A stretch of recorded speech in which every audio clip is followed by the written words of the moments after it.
They have fairly good liquidity on the stock. We've got a very strong U.S. retail following, and then we do a lot of marketing down in the U.S.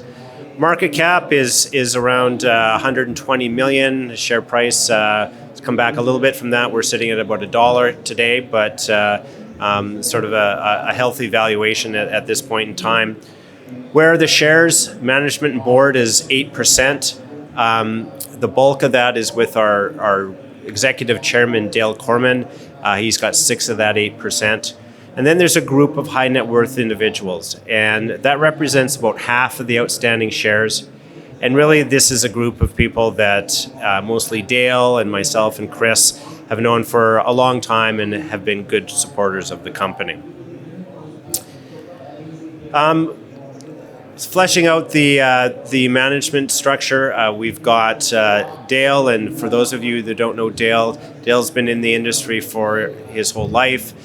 His big win was with Western Silver, and he took Western Silver from a bit of an exploration play, did some engineering on that, sold Western Silver to Glamis Gold for $1.6 billion. So if you talk to Dale, he says, what are you trying to do with Western Copper and Gold? It's exactly the same thing here. It's really to create some good shareholder value. I'm the guy in the middle there. It's a bit of a younger picture. Had a little bit more hair back then.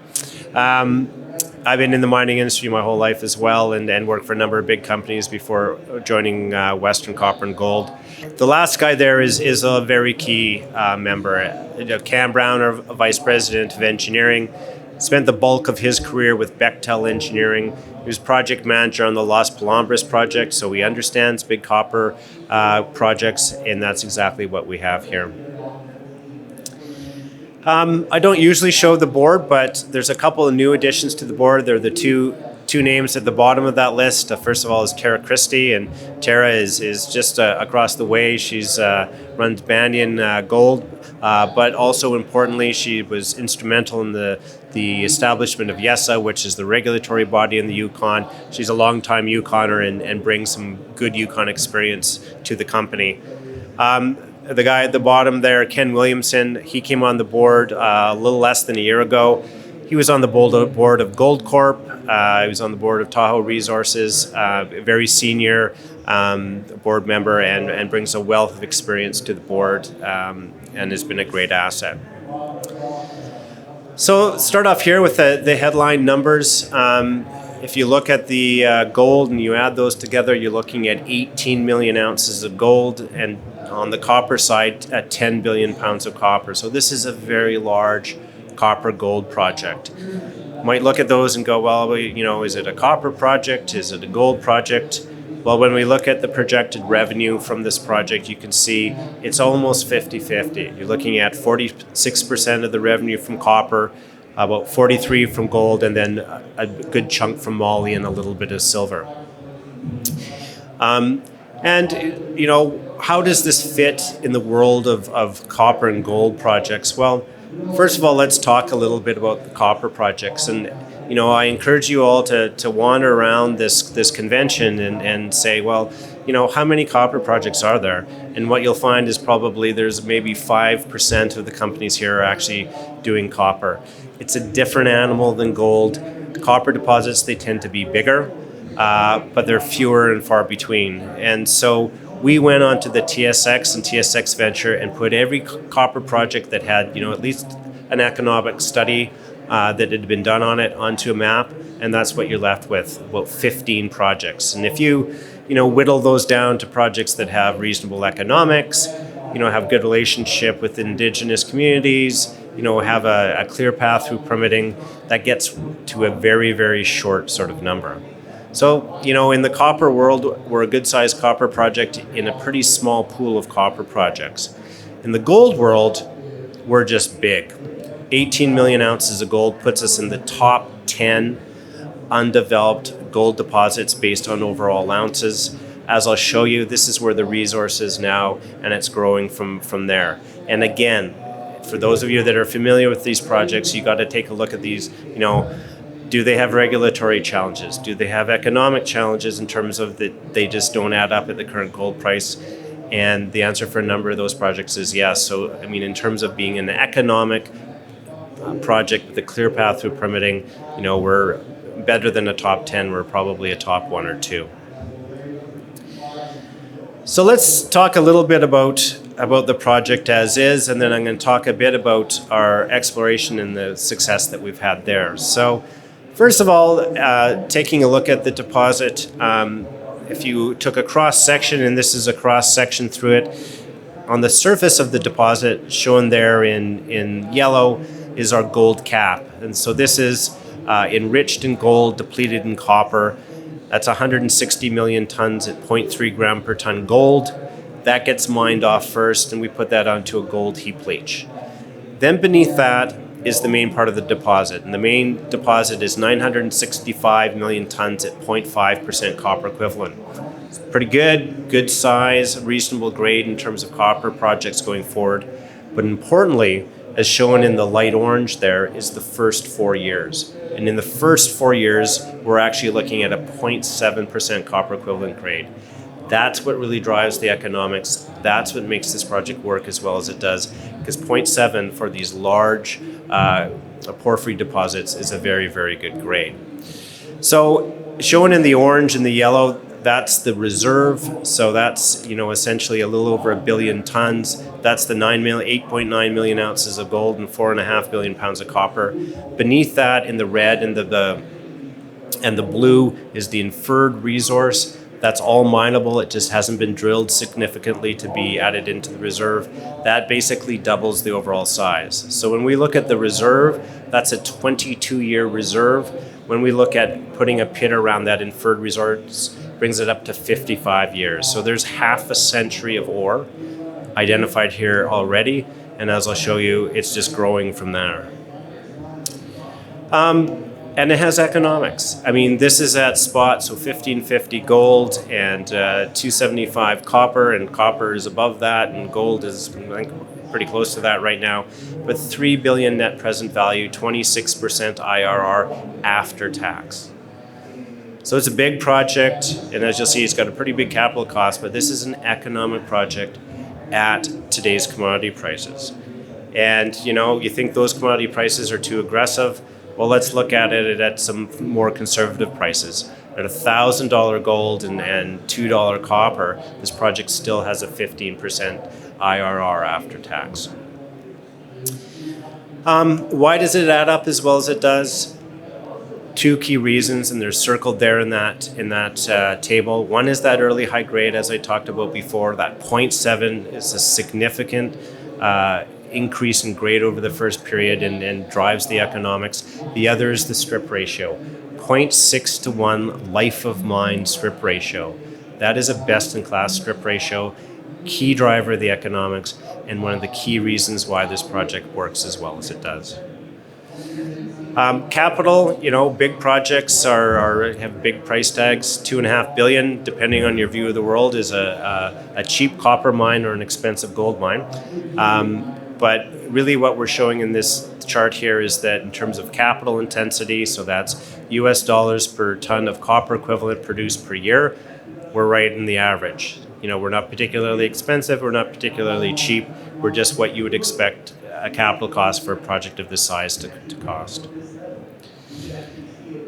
And a little bit about social license. I mean, you don't build mines in this day and age without working very closely with the community, and particularly in the north, with the Indigenous and First Nation community and the government. We've got a great relationship. We've been up there for 12 years. We sponsor a lot of different initiatives. We're involved with a number of organizations. And Yukon, I mean, this pavilion is a testament to the support of the Yukon government for mining in the Yukon, and we get great support. And that was sort of proven a couple of years ago when there was the Gateway project was announced, 3 roads being built in the Yukon, and the Prime Minister Trudeau showed up for that announcement. I'm pleased to say that they've signed an agreement with the First Nations for the first part of our road. They just made an announcement on an agreement on a second road where the agreements were together, and these will be going forward this year. So that's sort of the casino project as as it sort of was last year, feasibility study, good community support, key permitting hurdles removed. But then I really want to talk to you about what we've done in the past year. And really, it's a number of good drilling results that we got over the past year. And an acquisition. So to start, the first thing that we sort of did is we acquired the project next to us. So you can see we're the sort of blue there, that's the casino project. We acquired the Canadian Creek project, which is located directly to the west of us. I mean, why is this important? It's important for a couple of reasons. First of all, if you look at those purple dots, those are golden soils. You can see that right next to our project, bleeding on to that package of land is where the highest golden soils is. It's the rest of our deposit. We've known this for a while. We've talked to this group for a number of years. And finally, we came to an agreement and we've acquired this. And so this is now ours. So we now have the rest of the big casino deposit. The other key thing here is there's a number of other targets on the project as well that we think hold a lot of promise. The other thing we did last year is infill drilling. And the infill drilling the goal was to drill out the inferred. So this is showing a picture of the pit. The blue chunks in there are inferred resource. What does that mean? It means it's been drilled sparsely. We can't include it in the reserve. So we went in, we thought it was going to add in the order of sort of 100 to 150 million tons. That drilling is complete, and we expect that that's about exactly what we got. When our geologists have looked at it, they said, we accomplished exactly what we'd hoped to accomplish there, which is adding those additional tons. While we were doing the infill drilling, we had a couple of pleasant surprises. So the first one was the HighGrade Gold. And so we drilled the bottom of those three holes, the one in the middle, 55 grams per ton over essentially 3 meters. And we'd encountered this before, but this is now the third time that we'd seen this high-grade gold. And you see this once and it's interesting. You get it twice and maybe there's something there. You get it 3 times and you start to spot a trend. And so we're pretty excited about this. And as I'll show you in a bit, we've got a big plan for this year in 2020 to sort of further delineate it. So that was excitement number 1. Excitement number 2 was the northern zone. And so all those blue dots are the new drilling, and I don't have numbers next to them, but if I had numbers next to them, the ones on the bottom were some of the first ones drilled, and we're like, there's a lot more copper and gold up there than we thought. We better go back up there when we finish the infill. So we finished the infill, and then we went back up. We drilled all those holes. 9 out of the 10 have significant widths of mineralization, essentially top to bottom. 7 of the 10 end in mineralization. Well, what's happening there? Well, what's happening is it's a complete other porphyry that we've hit. So we've got the casino porphyry, and the casino porphyry is weathered, and for the geologists in the room, and I see a couple of them over there, we were following out the supergene blanket, and what do we hit? But we hit hypogene. And so the hypogene suggests that it's a new porphyry immediately adjacent. It's all ore grade material. We've just hit the edge of it. We don't even know how deep it is, since top to bottom from our drill holes is all mineralization. So that's going to be the other thing that we're going to be looking at next year is, how far does that go? How deep is it? But, we've got one big porphyry with casino. Now we've got a second big porphyry with the northern casino. And then the next is the western step out. And the western step out, what we hit here, we hit some good thick bits of mineralization, but again, we started to hit this anomalous gold. And you can see, again, we've got a 3.6 gram per ton intercept here. So again, we're hitting some weird anomalous gold. And keep in mind that the reserve grade on this project is 0.24 gold. So this is more than 10 times, it's 15 times the gold grade of our reserve. So this is a very anomalous result.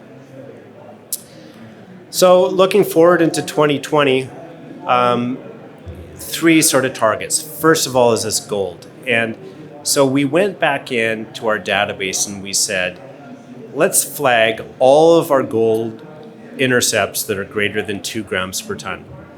When we did that, they're all in this belt.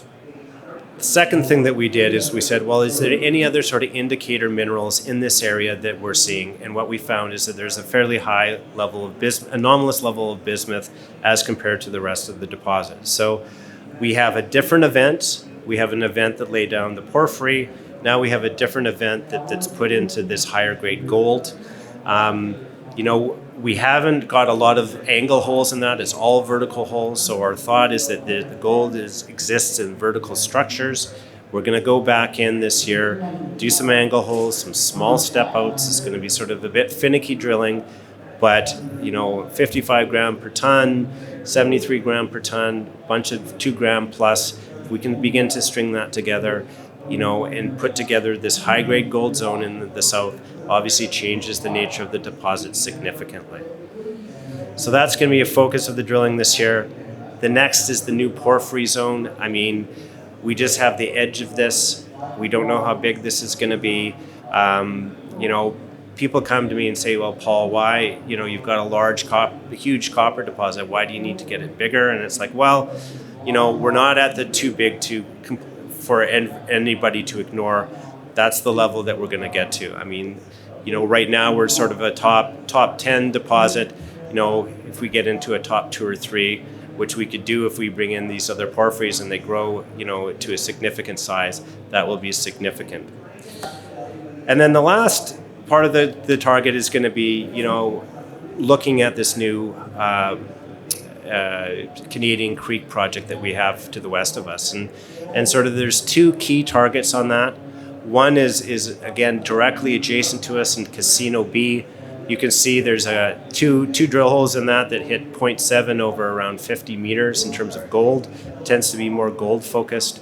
And again, if we can think that we can get some higher grade gold there, add in this high grade gold zone to the south, what that does is it opens up, maybe there's a different project to start this off. Rather than the big porphyry, you've got a higher grade gold heap leach or mill operation to start here.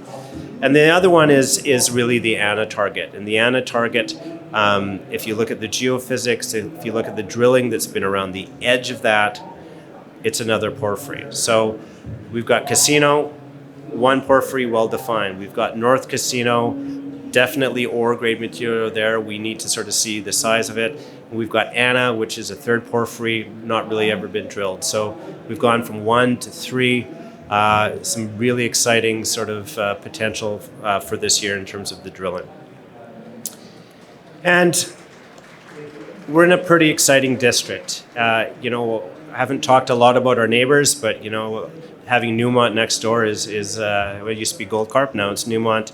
The White Gold group, sort of doing earlier stage exploration around us. I mean, you look at that map is 25 million ounces of gold. And you look around the world globally, and where do you have, a region which is 25 million ounces of gold? Ourselves, White Gold, Newmont, all did exploration last year. All those numbers are going to go up. This is a important global district that is developing here. We have the key asset in the middle of it, and so we're pretty excited about how things are going to work moving forward. So that sort of summarizes it. I mean, we've got this great deposit. We've got a good feasibility study located in this great emerging gold district. Long mine life, lots of exploration potential. For those investors that are wondering when the time to buy, this is a great time to buy the shares. Why? We've got a new resource that should be coming out here in a couple months. It's right now it's 18 million ounces of gold, 10 billion pounds of copper. The numbers are just going to go up from there. So we're certainly excited about what that's going to look like, and then the exploration that we're going to be doing this year.